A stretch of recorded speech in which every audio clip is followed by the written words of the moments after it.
주님이 함께 하시기를 바랍니다. 오늘 6월 7일 월요일입니다. 잠언 20장 1절에서 15절 말씀인데요. 제목은 소유보다 존재입니다. 무엇을 얼마나 많이 소유하고 있느냐 보다는 나는 누구냐, 그리고 그런 소유, 그걸 가지고 어떻게 살아야 되는가, 이게 더 중요하다, 그게 더 지혜롭다, 이런 내용을 담고 있습니다. 말씀 보십시다. 포도주는 거만하게 하는 것이요 독주는 떠들게 하는 것이라. 이에 미혹되는 자마다 지혜가 없느니라. 왕의 진노는 사자의 부르짖음 같으니 그를 노하게 하는 것은 자기의 생명을 해하는 것이니라. 다툼을 멀리하는 것이 사람에게 영광이거늘 미련한 자마다 다툼을 일으키느니라. 게으른 자는 가을에 밭 갈지 아니하나니 그러므로 거둘 때는 구걸할지라도 얻지 못하리라. 사람의 마음에 있는 모략은 깊은 물 같으니라. 그럴지라도 명철한 사람은 그것을 길어내느니라. 많은 사람이 각기 자기의 인자함을 자랑하나니 충성된 자를 누가 만날 수 있으랴.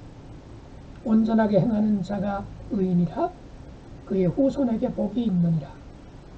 심판자리에 앉은 왕은 그의 눈으로 모든 악을 흩어지게 하느니라.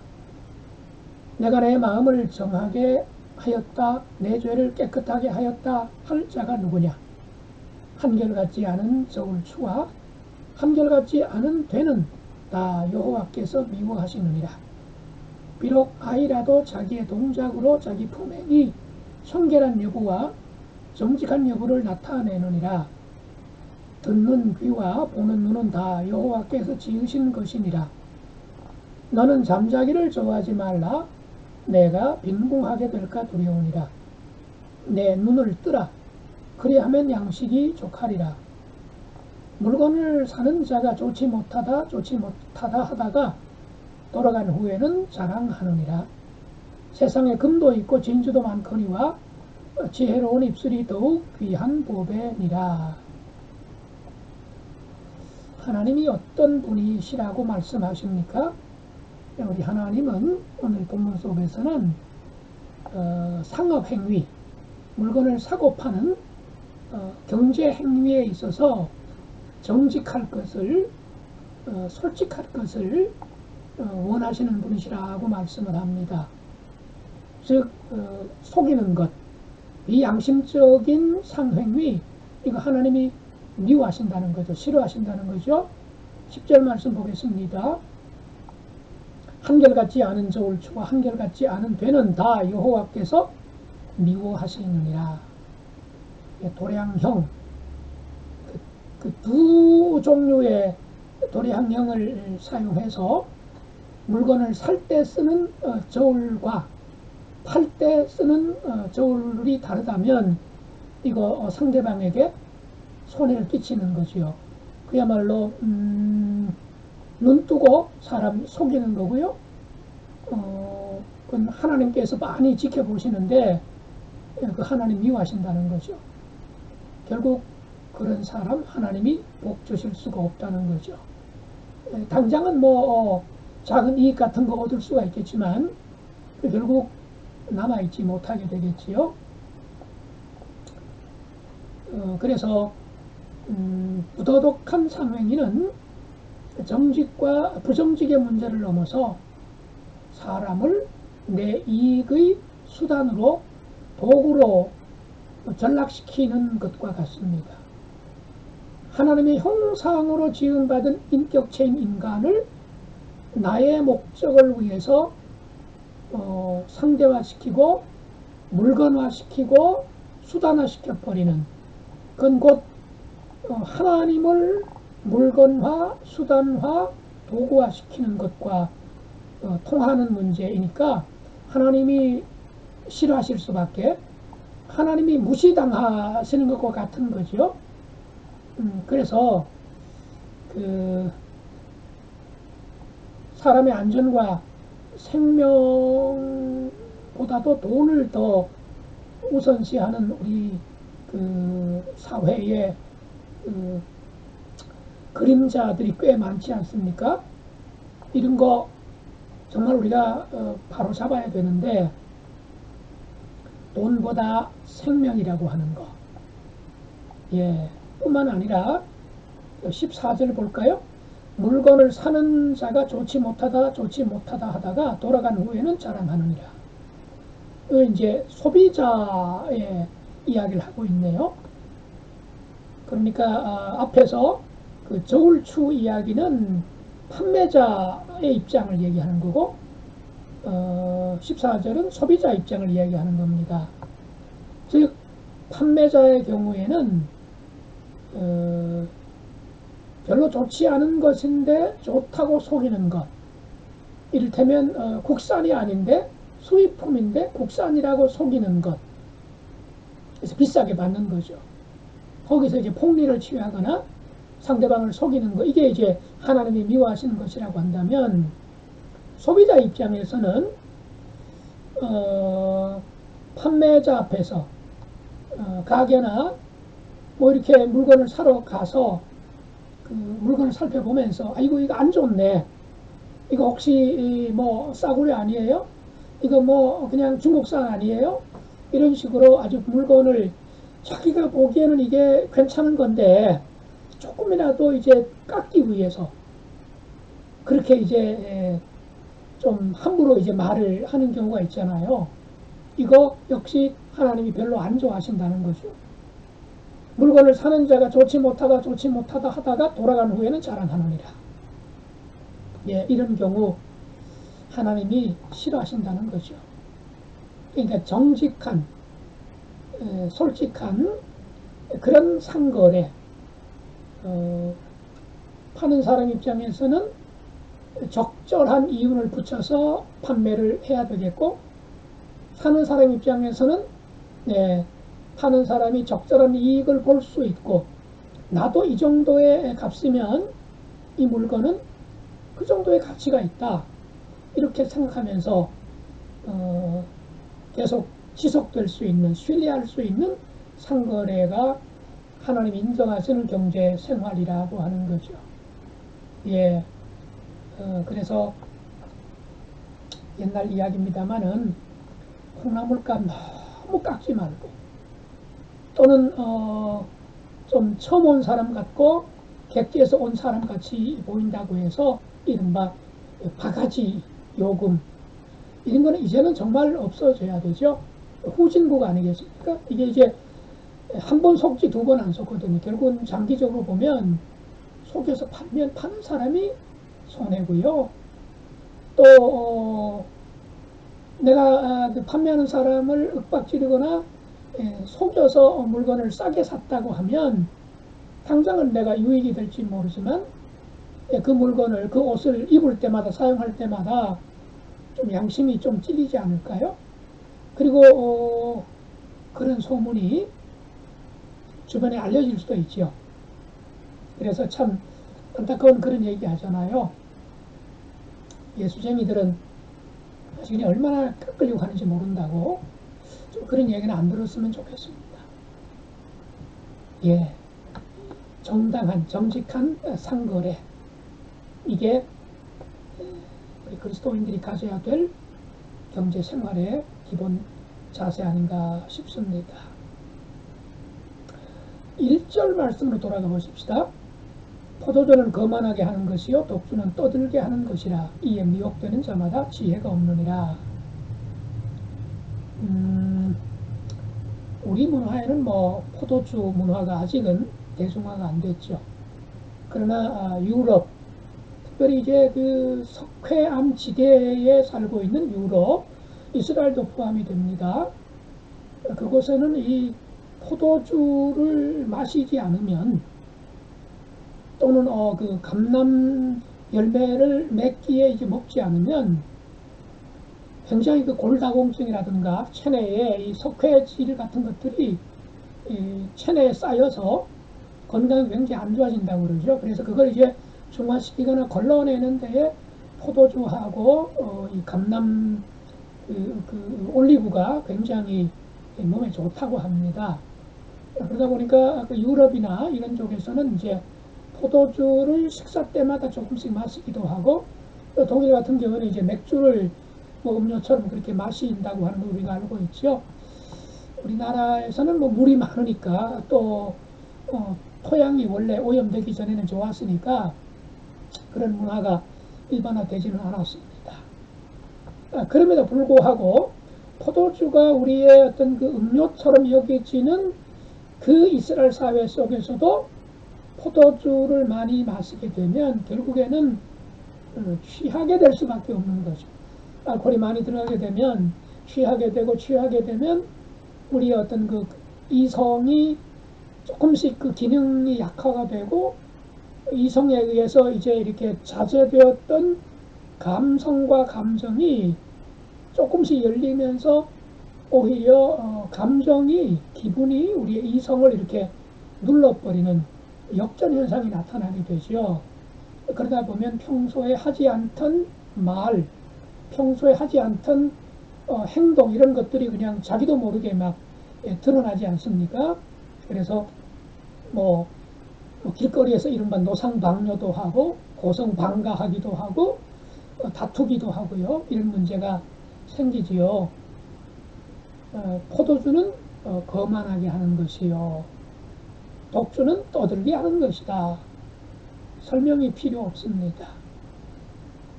그래서 이런 그 알코올 성분 같은 것들은 우리의 지혜로운 감각을 마비시키고 건강한 또는 성경적인, 영적인 판단력을 흐리게 할 요소가 상당히 높습니다. 아울러 우리가 이제 뭐 음주운전 이런 것들 뉴스를 통해서 듣고 엄정하게 이제 처벌하고 있는 그런 시대로 우리가 접어들지 않았습니까? 술, 담배가 그 자체가 죄는 아니지요. 또 술, 담배 하면 뭐 구원 못 받는다. 과거에는 뭐 그런 고민했던 분도 있고요. 그걸 이제 질문하기도 하고 그것 때문에 상담을 받은 분도 있으실 거예요. 그런데 오늘날도 여전히 그 술, 담배가 구원과 관계된다라고 생각하는 분은 아마 거의 없을 것입니다. 그렇지만 술, 담배 자체는 죄가 아니지만 술, 담배를 그 오용할 때, 남용할 때에 그게 죄로 연결이 된다는 것, 그건 뭐 당연하지 않겠습니까? 술 때문에 뭐 패가망신, 술 때문에 인생을 망쳤다든가, 술 때문에 남의 어떤 그 인생을, 또 남의 건강을 망쳤다든가, 뭐 이런 일도 있고요. 담배도 마찬가지 아니겠습니까? 그래서 많이 좀 이렇게 좋아지긴 했습니다만 여전히 우리나라는 술을 권하는 사회고 술에 관대한 사회 아니겠습니까? 술 먹고 뭐 했다 그러면 좀 참작을 뭐 해주는 여전히 그런 부분이 없지 않아 있지요. 그래서 우리가 술에게 지배받지 않도록, 술이 우리의 주인이 되지 않도록, 우리가 술에 종노릇하지 않도록, 담배도 마찬가지입니다. 담배도 마찬가지입니다. 경제적으로도 부담스러울 것이고 또 건강에 있어서도 많은 손상을 입힌다는 것, 백해무익하다는 것 이미 다 알려져 있는 상식 아니겠습니까? 그래서 에베소서 5장 18절에 보면 술 취하지 말라, 술 취하지 말라, 이는 방탕한 것이다 그랬습니다. 술 취하지 말라 그러면 꼭 그 다음에 이제 토를 다는 분이 있으시죠. 취하지 말라 그랬지 마시지 말라 그랬냐. 그 구절만 좋아해요. 그러나 아예 그냥 보지도 말라는 말씀도 있다는 것만큼은 이제 보지 않으려고 그러죠. 한 구절만, 내가 마음에 들고 내가 좋아하는 구절만 성경 말씀으로 받아들이는 것은 좀 곤란하죠. 성경 전체를 볼 줄 아는. 어쨌든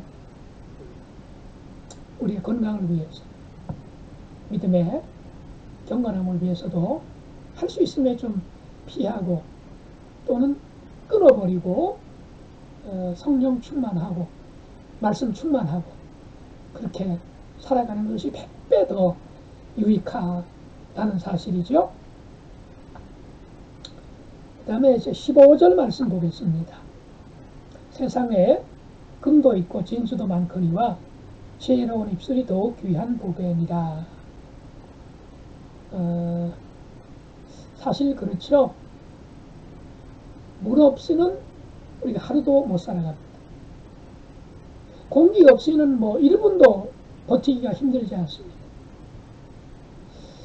돈 없이도 살아갈 수 없는 우리 사회, 특별히 우리가 살고 있는 이 대한민국은 시장 자본주의, 자유민주주의라고 하지만 자유민주주의라는 표현은 경제 제도가 시장 자유 자본주의라는 뜻이고요. 민주주의는 정치 제도를 이야기하는 거죠. 그래서 우리나라가 자유민주주의라는 얘기는 경제 제도와 정치 제도를 합쳐서 일컫는 표현입니다. 다시 말해서 우리 나라는 정체적으로는 이제 민주주의인 동시에 경제적으로는 시장 자본주의, 자본이 굉장히 중요한 힘을 가지고 있는, 자본이 바탕된 그런 나라라는 뜻이지 않습니까? 그만큼 우리는 싫든 좋든 물질, 돈, 이것이 중요한 그런 사회에 살고 있습니다.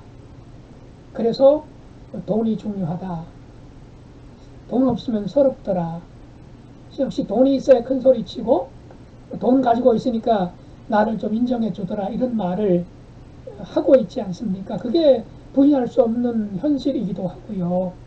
그런데 문제는 그것을 최고의 가치로 절대 우선순위로 두고 살아가는 게 이제 문제가 있는 거죠. 이렇게 되면 우리 개인에게도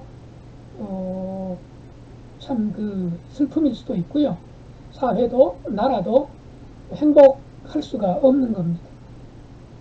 그래서 이 재물도 사실 하나님이 주신 거라는 것 분명한데, 하나님이 주셨으니 그 재물을 주신 하나님을 우선순위에 두고 그 다음에 다른 것들을 이렇게 두어야 이게 하나님 나라 질서에 맞는 것 아니겠습니까? 흔히 그런 얘기 하잖아요. 아이한테 뭐 이제 사탕을 한 봉지 주었더니 사탕을 더 생각을 하고 할아버지 할머니는 뭐 뒷전이더라, 이러면 어린 손자 손녀이지만 섭섭한 느낌이 들잖아요. 하나님이 우리에게 물질을 주셨는데 하나님보다 물질을 더 소중히 우선시 여긴다. 하나님 당연히 섭섭하게 여길 것 아니겠습니까? 그래서 재물을 하나님 경외하는 것, 그 아래 위치에 놓아두는 것, 이게 우리가 가져야 될 기본 태도라고 하는 거죠. 오늘날 그 황금만능 시대라 그러고 돈 때문에 부모도 그냥 살해하는 그런 끔찍한 그런 시대에 우리가 살고 있는데요. 이게 어제 오늘의 이야기만은 아닙니다. 구약 성경에 이스라엘 그 나라 주변에 여러 이방 민족들이 민족신을 많이 섬겼잖아요. 이방신들이지요. 애굽에서는 이제 태양신 라를 섬겼고, 가나안 땅에 들어왔더니 바알과 아세라 신을 섬기고, 저 메소포타미아 지방에서는 몰렉신 같은 거, 이런 신들을 섬겼거든요. 근데 그 이방 신들, 우상들 거의가 이름은 좀 다르지만 거의 그 핵심은 뭐냐 하면 결국은 이제 맘모니즘입니다.